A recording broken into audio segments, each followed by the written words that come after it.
Welcome to the Coach's Edge podcast dedicated to teaching, sharing, learning the game. Thanks for joining me today. I'm your host, Steve Cramer, alongside the CB shooting coach, Coach Jadon Nichols. And on this episode, he is breaking down shooting diagnostics, how he evaluates players. When I get an email from somebody in Northwest Ohio, because they still think that I live in Northwest Ohio, which is somewhat of a compliment because we're working with players all over the place. And then I write them and say, hey, I don't actually live in Northwest Ohio anymore. But here's the email of my guy, Coach Jadon Nichols, coaches high school basketball, junior high basketball. He's the main guy. And especially if you want to work on shooting, you got to go see him. And so we've had who knows how many conversations about shooting the basketball off air at our camps, all that stuff, something that we're both super passionate about. And Coach Nichols, you have something that you call shooting diagnostics, and really how you help evaluate a player's shot. And I think that's one of the most important things when it comes to shooting the basketball is the evaluation process, understanding what are the strengths, what are the weaknesses, right? It's one thing for us to go in as a coach and say, here's all the stuff I know, boom, there you go.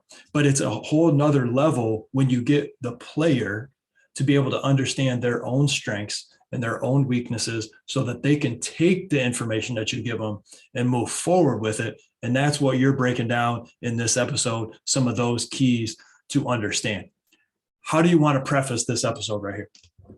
Yeah, I guess we got to start with knowing that shooting is equal parts math and art. Mm-hmm. So I've seen a lot of coaches talk about shooting and they usually camp out in one of the areas. They talk about here are all the specific mechanics you need, or this needs to feel a certain way. It's both. So we recognize that. We recognize that God created everyone different. So every player is going to have a different shot. Steve says that at every single camp we do. And I preach that to all the students that I work with too. So when we're evaluating our shot, we're not just trying to fix a problem. We're trying to help players build self-awareness. And so there's conversations inside of our head that happen when we shoot the basketball. And we're trying to coach them to create them into progressive conversations and not just, dang, I missed a shot, I suck. We hear that from players all the time at the high school level. That's not helpful. That's not going to help you make the next shot. So if we can diagnose what the problem is or what the common issue is, because every shooter has a common issue. For example, my own personal common issue is my feet. Sometimes my feet aren't wide enough. Sometimes they get too narrow. I get a little off balance. I recognize that. It doesn't matter how many years I've been shooting the basketball. I still have that problem sometimes. And so every player has a thing. And so it's not about just fixing and becoming perfect. It's about getting to a spot where we're just aware of what's going on. Another one of my favorite statements is, and this goes with shooting, I think, especially, but be it a Christian, God's love is not performance-based. It's so easy in everything to tie our value in our performance, especially with something like shooting where we see the result right away. Another one of my favorite quotes by Zig Ziglar. I put it on one of our shooting handouts, which is, for on YouTube, you guys can see this is one of our shooting handouts we give to all our kids. And I put this quote by Zig Ziglar on there.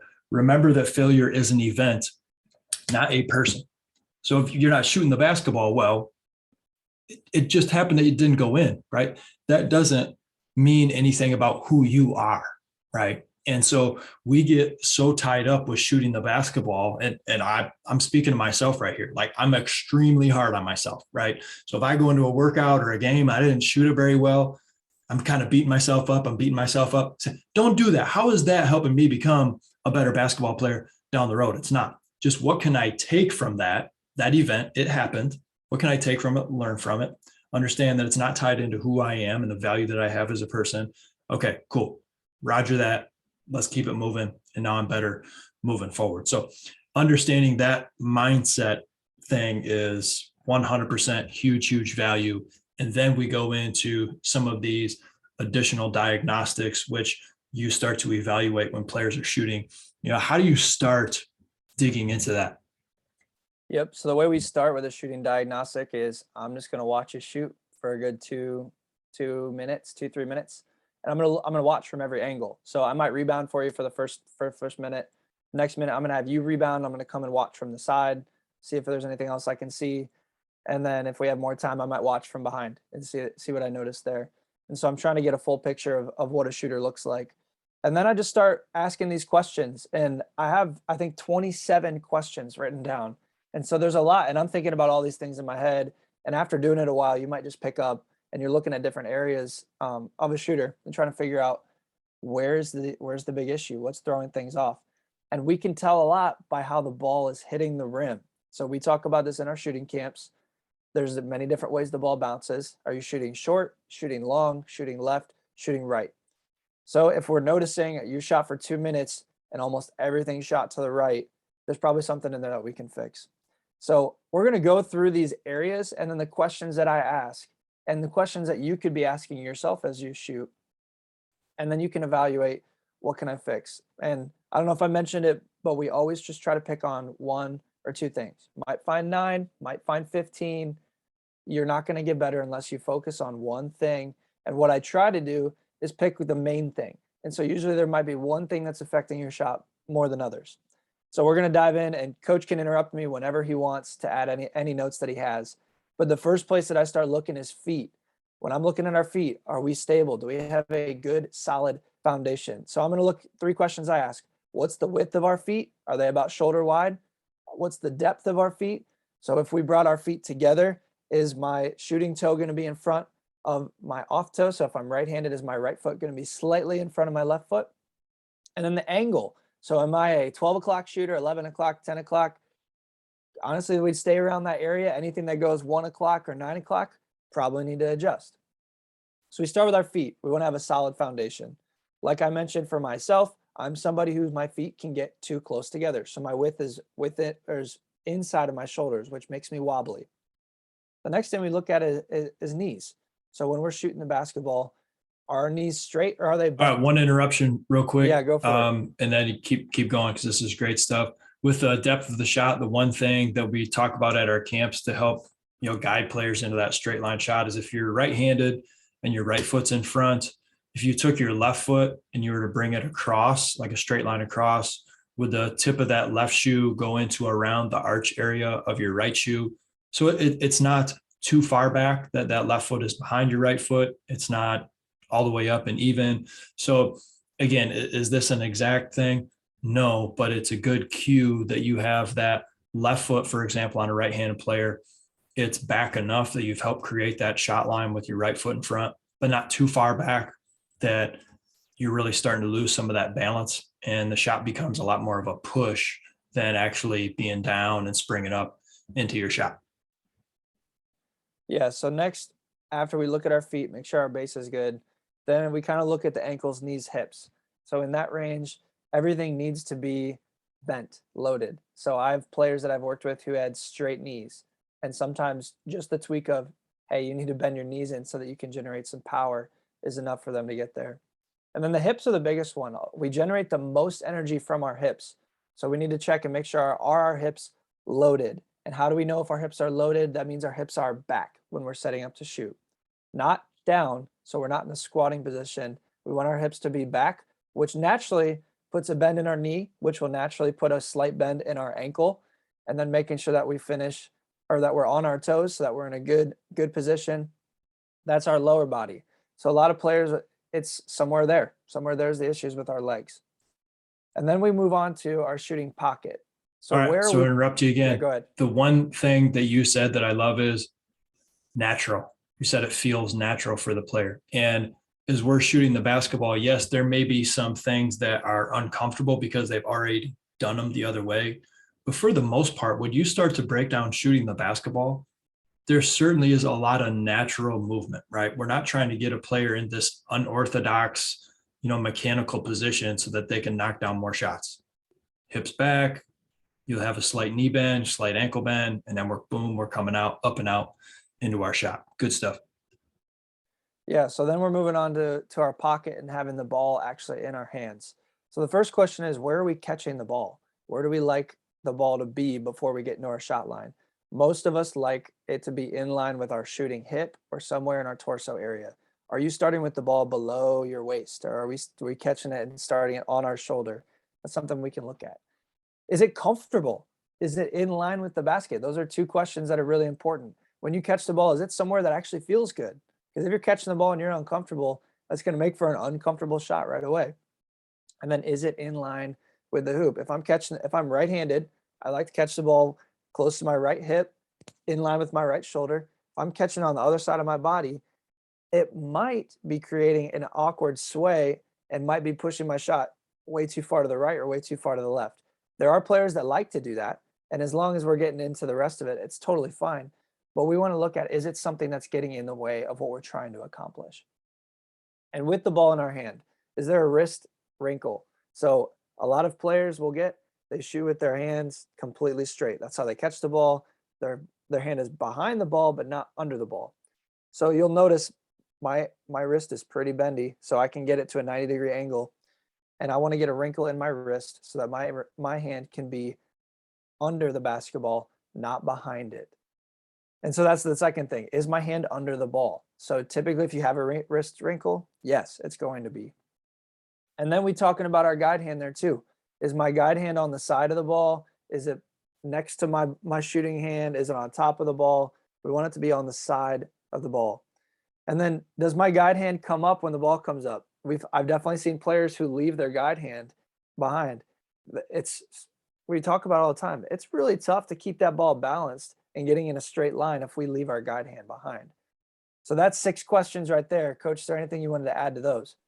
You're firing these questions out fast and furious. I love it. This is great stuff. And you mentioned the wrist flexibility. We talked about this a little bit on the other episode. We just want kids to be able to understand to take care of that wrist wrinkle early, or what I always say loaded. You'll hear me say loaded a lot at our shooting camps. And that is also our wrist. Is our wrist loaded? Now, Coach Nichols, he can get back to like 90 degrees with his wrist. I wish I could do that because I think that makes a much cleaner, fluid shot. I'm probably at like 45 degrees for those of you guys watching me on YouTube. If I'm going farther back than that, I have to.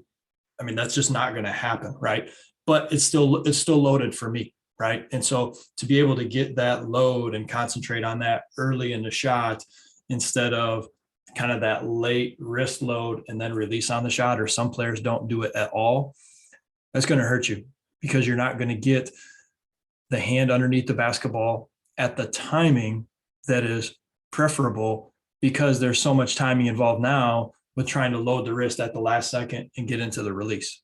And then you get players that don't load the wrist at all. And then it becomes almost like either a catapult where they just bring their forearm back and launch it, or because they're not loading their wrist, they'll bring the ball and they'll push it because their hand is basically behind the ball instead of loading the wrist and getting underneath it and into the shot. For those watching on YouTube, that'll make more sense because I just demonstrated all of that. But I hope that makes sense as we continue to move forward. I love all the questions. I love the questions, Coach, because again, this is teaching. This is education. This is like, I like to view myself as more of a teacher than a coach or a trainer, honestly. And, in education, you're taught a lot about not just giving people the answers, right? But you're trying to give them opportunities to find the answers for themselves, which oftentimes means you're just posing the right questions to them. And then the answer that they come up with could be even better than the answer we give them ourselves. So that's why I think this is such a great episode. Keep going. Yeah. So the next 2 things we'll go to are our motion and then our eyes. So with motion, if you're watching on video, you'll be able to see this a little bit easier. But I'm mostly curious how tight to the body the ball is or how loose it is. And there's a general range of tightness that's appropriate. And then eventually you get outside just a little too far where you start to lose power and generating power from your elbow if we're a little too far out. I've worked with a couple players that are like this. They bring the ball out in front of them. And honestly, like that's a ball that can get stolen really easy in a game too if it's too wide out from your body. So as far as your motion, when you're bringing that ball up, how tight to your body is it? And tight's fine. If we're too loose, that might be something we need to look at. And then is this a direct line that's up and out? Is it a straight line, or is it something that's going all over the place? And that gets into our eyes. So are we left eye or right eye? And are we right-handed or left-handed? I've talked about this before, but if you're somebody who is maybe a right-handed shooter and a left eye dominant, you're actually working at a disadvantage already, because if you're trying to line up this shot, either your head's got to turn or your arm's got to come in front of your head. And so I mentioned Devin Booker a lot. He's the hardest one to notice, but he is a right-handed, left-eyed shooter, and he slightly turns his head. He brings the ball just slightly to the front of his face so that he can have a straight line on that motion. And so with our eyes, which eye are you? Are you dominant left or right? And I'll ask players that, and sometimes they don't even know. So the easiest way to figure that out is put your hands in front of you, make a little triangle, put it up at the rim, and then bring it back to your face. And you'll notice you focus with one eye over the other. And so with that, where are our eyes actually looking on the shot? So that's one thing I'll pay attention to a player when they catch the ball, when they're in their shooting motion. Are their eyes locked on the target? Are they looking at the floor? Or are they looking at the ball when they're getting ready to shoot? Our brain does this thing. It calibrates where this ball is supposed to go. And the earlier we lock our eyes on the target, the earlier our brain can do the work and tell our muscles what kind of motion and what kind of power we need to put on this ball. And then the last thing I want to mention with eyes is the ball staying in front of our face, or is it going behind our head? So we have worked with players in the past who bring that ball behind their head. This can create some awkward angles, and I've actually seen a few good shooters who do this well. Nikola Jokic would be an example of this. Brings the ball behind his head. But if we can keep it somewhere in front, like we've talked about before, we're just trying to lower the amount of variables that exist in your shot so that you can have the most chance for success at something that we can reenact over and over and over again. Just like the wrinkle in the wrist, we don't want to do that last second because that adds a variable to our shot. Same thing if we bring the ball behind our head, that's an extra variable that's added to our shot because shoot, you could hit yourself in the head with the basketball. Somebody could steal it from behind. So those are a few more questions that we want to ask about our motion as it pertains to our head and our face and our eyes. Coach, is there anything you want to add to that one? With when you bring the ball too far back, I mean, you're really stopping the ball and then starting it again, and it becomes much more of an upper body shot, which is why I think the players that we've seen have success shooting it that way are really big, strong players. Larry Bird was 6'9", Dirk Nowitzki was 7 feet tall. Jokic is 7'1". Like you don't see a lot of guards, smaller players shooting the basketball that way, right? And so you can get away, I think, with some of those things when you're taller than a lot of the people that are guarding you. But when it comes to getting that shot off quicker and having the momentum, we talked about being loaded, hips, knees, ankles, shoulder, elbow, wrist, coming up and out into the shot, the more we can keep that basketball moving fluidly instead of backs or stopping and then starting again, the more effective our shot can be. The next two are a lot shorter, and it's just shoulder and elbow. So shoulder, you could look at way earlier. It just happens to be here. Is our shooting shoulder in front of our non-shooting shoulder? This one's really important. And that's something I knew until I was working with Coach Cramer. I was taught growing up that I needed to square up to the hoop, both my shoulders squared. And you know what? Every time I would shoot the basketball, I would end up with my shooting shoulder in front at the end. And so imagine what would happen if we just started with our shooting shoulder in front when we're squared up. That's going to allow us for a way more comfortable release. And so again, it comes back to the question, is what we're doing comfortable? Squaring up, not always the most comfortable. Shooting shoulder in front, very comfortable. And then with that, our elbow, is it pointed at the rim on release? So we've followed through. Is my elbow in line with the rim? LeBron James is a perfect example of this. LeBron is a how do I word this? He's had to learn how to shoot. But the one thing LeBron has gotten right in his career is he figured out when his elbow's pointed at the rim, his shooting percentage shoots way up. But if you watch LeBron, sometimes his elbow gets all over the place and it's not pointed at the rim at the end of his shot. He's missing those shots. And it's no different with our players too. We want our elbow in a straight line pointed at the rim on release. And it's okay. We don't really, we're not really legalistic on if your elbow's out before. But again, if we're trying to reduce the amount of variables that are in our shot, getting it in a straight line and getting it pointed at the rim on the release are two important things. It's a good thing that you mentioned that. And, two things. One, with the shoulder, we had a player from Northwest Ohio, actually, who, just like you said, he was very square when he went up into a shot. And he would actually wait until he was in the air, and then he would put his shoulder to the rim. And he worked so hard. He missed a heck of a lot more shots than he should have because he waited until the last second to get his shoulder to the rim. He was actually up into a shot when he would do it. And it was almost like his mind and his body were fighting one another because his body knew I got to get this shoulder to the rim. His mind the whole time was telling him, stay square, stay square, stay square. And so that led to a twist in his shot, which caused him to miss more shots right and left than he should have. And so that was a really good point that I want to mention. The elbow, again, we're not, I think because of some of the body mechanics and how everybody's body is a little bit differently, you're not going to get players that our elbow is perfectly underneath the basketball, centered underneath the basketball all the time. And that's fine. I would say that most basketball players, that elbow, I mean, if you had to draw an exact straight line from ball straight down to the floor with the elbow, it's probably not going to be in perfect alignment. And I think that goes back into just flexibility, some of the shoulder range, as far as being able to get that shoulder in towards the basket. And so again, it's not something that we, really hammer home and say, this is wrong, if it's not there. What we do try to emphasize is what you've talked about with the finish. Like if we're getting consistent, and then as we finish, it's shoulder, elbow to the rim, we know we've done a pretty good job, finishing the shot. Yeah, and we're getting pretty close to the follow through. But before we get to that follow through, let's look at how we're jumping too. So when we're getting our feet off the floor, there's a few things we want to ask ourselves. Are we going forward, backward, side to side, or straight up and down? So am I landing at an angle or in a new position? So again, we're not legalistic with this, but it is bad if you're landing backwards or side to side. If you land straight where you jumped or slightly forward, you can have pretty good success there. And then are we landing at an angle? So sometimes if we're shooting, let's say we're a 10 o'clock shooter, so our feet are slightly turned to 10 o'clock. I guess on the video it would look this way. If we're shooting the basketball and we end up turning at an angle and maybe landing straight, we might need to be looking at that, because maybe the ball is going to be finishing way farther to the right more often than we would like it to.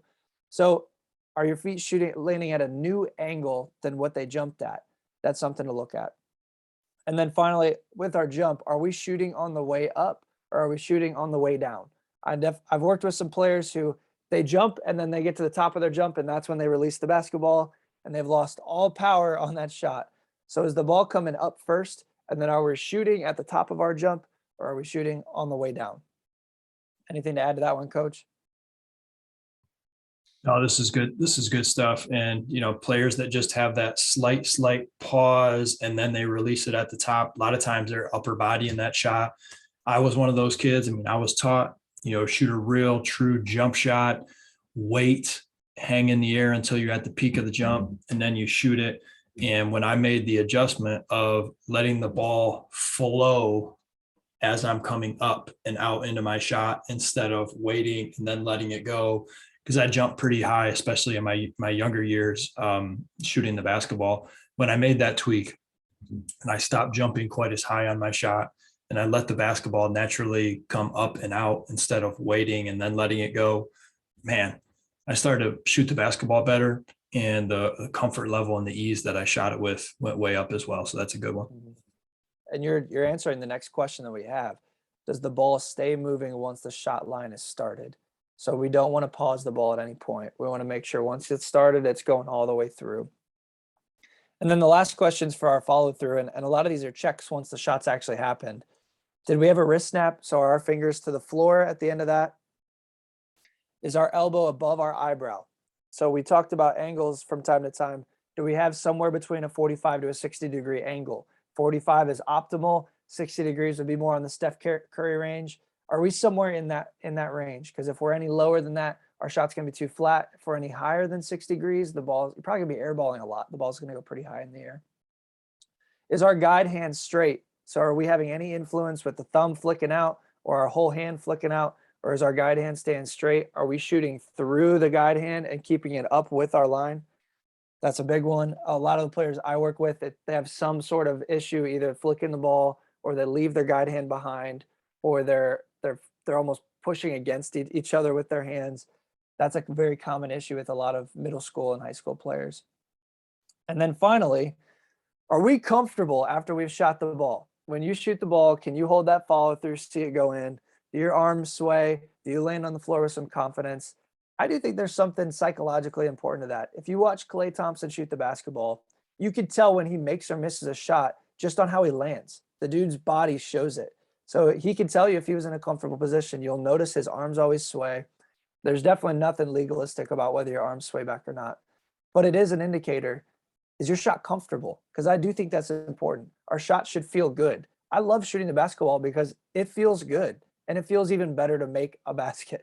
So that's a big one. And so there's 27, 28, maybe 29 questions. How can we diagnose our shooting? Coach, is there anything you wanted to add on follow through or just in general, other questions that popped into your head that I might have missed?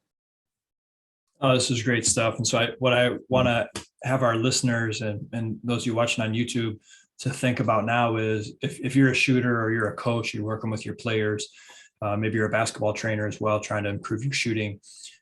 You may have a player who doesn't have all these checkpoints that coach was talking about. Maybe there's something with their guide hand. Maybe there's something with their stance. Maybe there's, a different height and point of release on the shot. And listen, you can be a great shooter and not check every single one of these boxes. Go back to what we talked about in the very beginning. What's one thing? What's the biggest thing that's holding you back from leveling up as a shooter? That's what I want you to attack. That's what I want you to attack. That's what I want to think you to think about, because that's going to give you the biggest jump in gains right away. So if, let's say you have something with the release point on the shot, and let's say you have something with the guide hand of the basketball.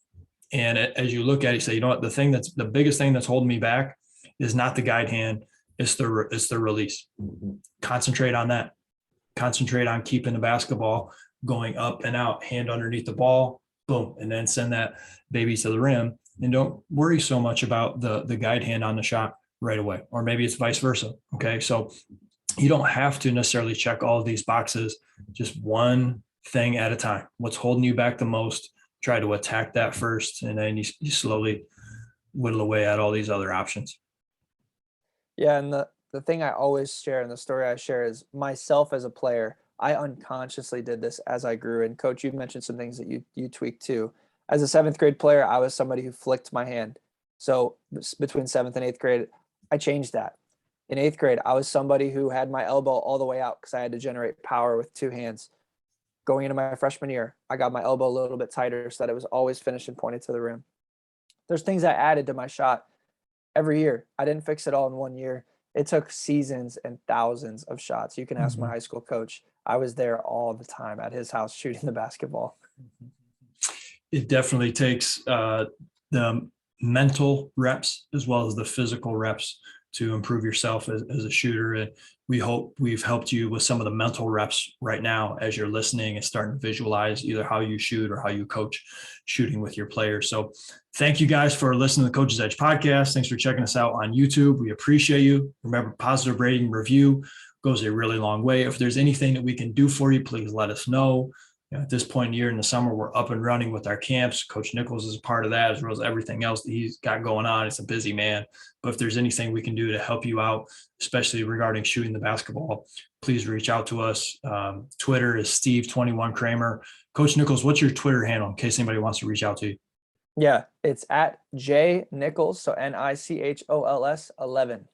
Perfect. J Nichols 11, Steve 21 Cramer. Feel free to let us know if you guys have any questions. If there's anything we can do for you, let us know. And as always, get after today.